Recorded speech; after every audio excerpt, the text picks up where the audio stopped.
खबर ये है कि ईरान ने इजराइल पर हमला कर दिया है। ईरान ने इजराइल पर ड्रोन्स के जरिए हमला किया है और ये ईरान ने इसराइल तक मार करने वाले 9 मिसाइलों की तस्वीर जारी कर दी। ईरानी सुप्रीम लीडर के मुशीर याह्या रहीम सफावी कहते हैं अब इसराइल का कोई भी सिफारत खाना महफूज नहीं है। ईरान की जानिब से मिसाइलों के नाम भी जारी किए गए हैं। डॉक्टर साहब, इस वक्त मिडिल ईस्ट में बहुत बड़ी डेवलपमेंट हुई है। ईरान कहता है कि उसने एक रिटेलिएटरी स्ट्राइक्स की हैं इसराइल के अंदर, और अमेरिकन और जो ब्रिटिश जहाज़ हैं उन्होंने ईरान के जो ड्रोन हैं और कुछ सुनने में आया है कि हाइपरसोनिक मिसाइल हैं उनको हिट किया है इन जॉर्डन एंड सीरिया।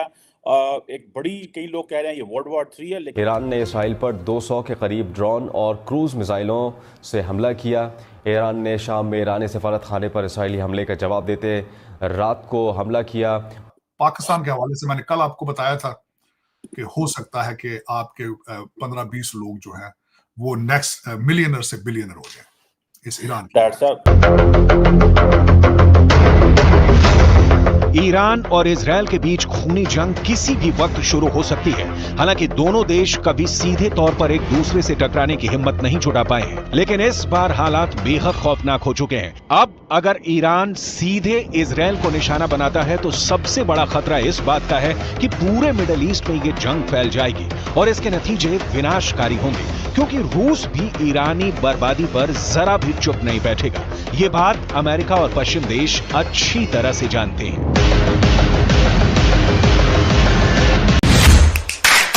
बाहर नहीं निकल रही चीमा साहब, वो ये है जो मैं वो भी आपके साथ शेयर करना चाहता हूं कि, और खबरें देखें, बिल्कुल इजराइल बाहर खबर नहीं निकलने देता, बिल्कुल चाइना की तरह। वो अपनी ना डेथ्स को बताते हैं ना। अभी मैंने एक सोर्सेज के साथ देखा कि हिजबुल्लाह के अटैक के अंदर 14 लोग मारे जा चुके हैं। ये तो खैर मैंने इजराइल 24 पे पढ़ा है, ये किसी और न्यूज आउटलेट ने इसको कवर नहीं किया। हाँ, इंस्टाग्राम के ऊपर कई लोग जो हैं वो ये खबरें लगा रहे हैं कि इस वक्त गाजा से उन्होंने विड्रॉल शुरू कर दिया है, रिट्रीट शुरू कर दी है। उनके इजराइल की आर्मी वहां से निकल के वापस अपने बॉर्डर्स पे जा रही है टू प्रोटेक्ट देयर बॉर्डर्स, क्योंकि इस वक्त they are spread thin, matter fact in the area. तो लेकिन उसमें चीमा साहब इस वक्त अगर देखा जाए तो जो लूजर है इस सारी गेम के अंदर, इस सारे हादसे के जो लूजर हैं, एक तो फलस्तीनी लोग लूजर हैं जिनके 34,000 लोग मारे जा चुके हैं। वो खुद विक्टिम है हमास के। दूसरे इस वक्त लूजर जो हैं वो इस वक्त, मैं ऑन द लॉन्ग रन देखा जाए, Israel the loser as well, क्योंकि अपना उन्होंने they have burn all of their PR equity दुनिया के अंदर। तीसरे इसमें लूजर ये है, अमेरिकन लूजर है तीसरे, क्योंकि ये इनकी अपनी एलाइज को प्रोटेक्ट करने की सलाहियत नहीं है। Their allies no longer trust them, cannot rely on them. आज से मैंने आपको शायद कल भी कहा था कि यहाँ पे जापान और फिलिपाइन के लोग जो हैं आए हैं यहाँ पे, दोनों उनके प्राइम मिनिस्टर्स, लेकिन जो मैं उनकी खबरें पढ़ रहा हूँ, फिलिपीन के क्यों आए हैं, मैं यहाँ ये मेंशन जरूर करूंगा कि Philippine is another corrupt country like Ukraine, like Pakistan. Marcos उनके बड़े मशहूर हैं, वो मेरा स्वेट और मेरा खून वो भी अब चूसेंगे, और बाइडेन साहब के इनके रिश्तेदार वहां से किकबैक्स लेंगे उनसे, जिस तरह आज ली जा रही है किकबैक्स।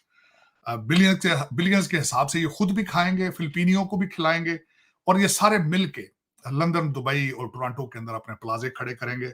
फिलिपीन के हालात ये। जापान जो है वो चाइना से डरता है, लेकिन Japan is trying to establish their own army. They are planning to have their own atomic assets there, because they have told US several times that we cannot rely on your defense agreement.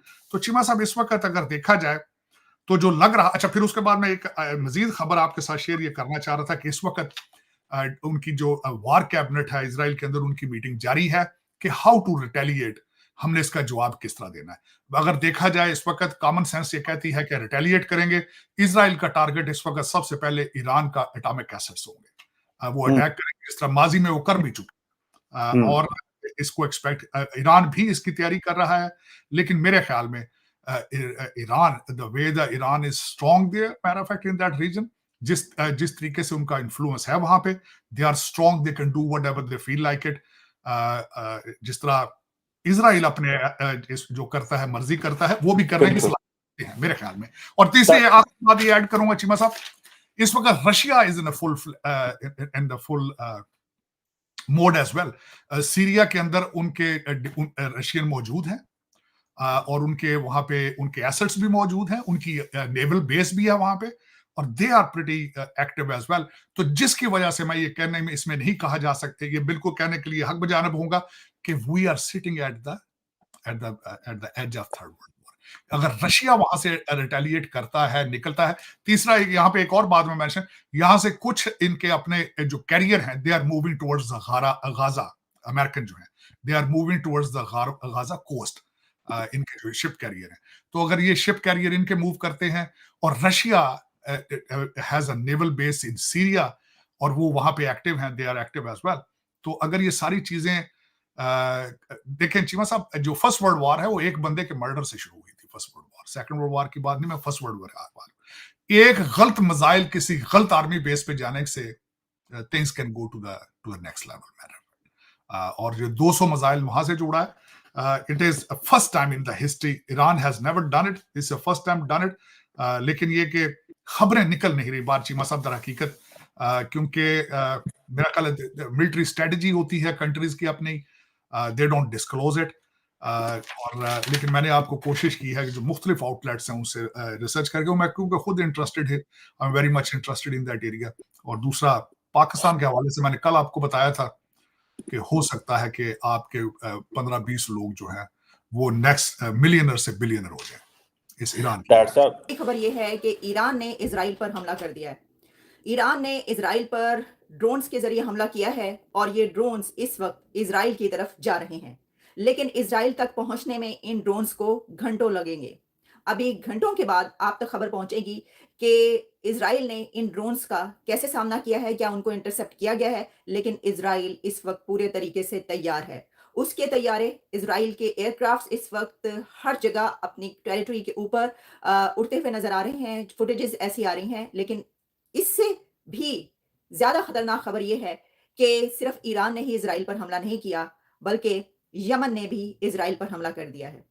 यानी Iran और Yemen ने एक साथ Israel पर हमला किया है, क्योंकि इजराइल के पर ईरान के ड्रोन हमले के फौरी बाद जो खबर आई है वो ये है कि यमन ने भी अपनी ड्रोन स्ट्राइक लॉन्च कर दी है इजराइल की तरफ।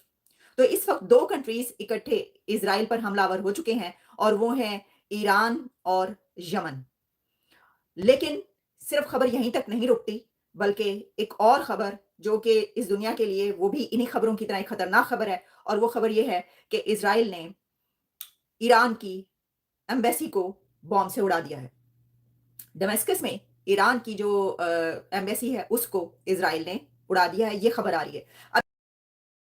तो हेलो दोस्तों, कैसी लगी आपको ये वीडियो? अगर आपको ये वीडियो पसंद आई है तो इस वीडियो को लाइक, शेयर, सब्सक्राइब करना ना भूलें। जैसा कि हमने इस वीडियो में देखा कि कैसे ईरान इजराइल के बीच में जो अटैक है वो स्टार्ट हो चुका है, और यह कभी भी वर्ल्ड वॉर 3 का रूप ले सकता है। इसी बीच अमेरिका ने भी एक उच्च स्तरीय बैठक बुलाई है। जैसा कि साजिद और आलिया शाह ने भी हमें बताया कि कैसे इजराइल के ऊपर ईरान 100 से भी ज्यादा ड्रोन और मिसाइल हमले कर रहा है, और वह मान नहीं रहा है, वो लगातार ये हमले कर, और इजराइल को ये पहले से पता था, और उसने अपना जो आयरन डोम सिस्टम होता है वो पहले से ही एक्टिवेट कर लिया। तो आपका क्या राय है इस वीडियो के ऊपर, हमें जरूर बताएं। अगर आप इस चैनल पर नए हो तो इस चैनल को सब्सक्राइब करें। हम ऐसे ही मजेदार वर्ल्ड अफेयर की लेटेस्ट न्यूज आपके लिए लाते रहते हैं। जय हिंद, वंदे मातरम।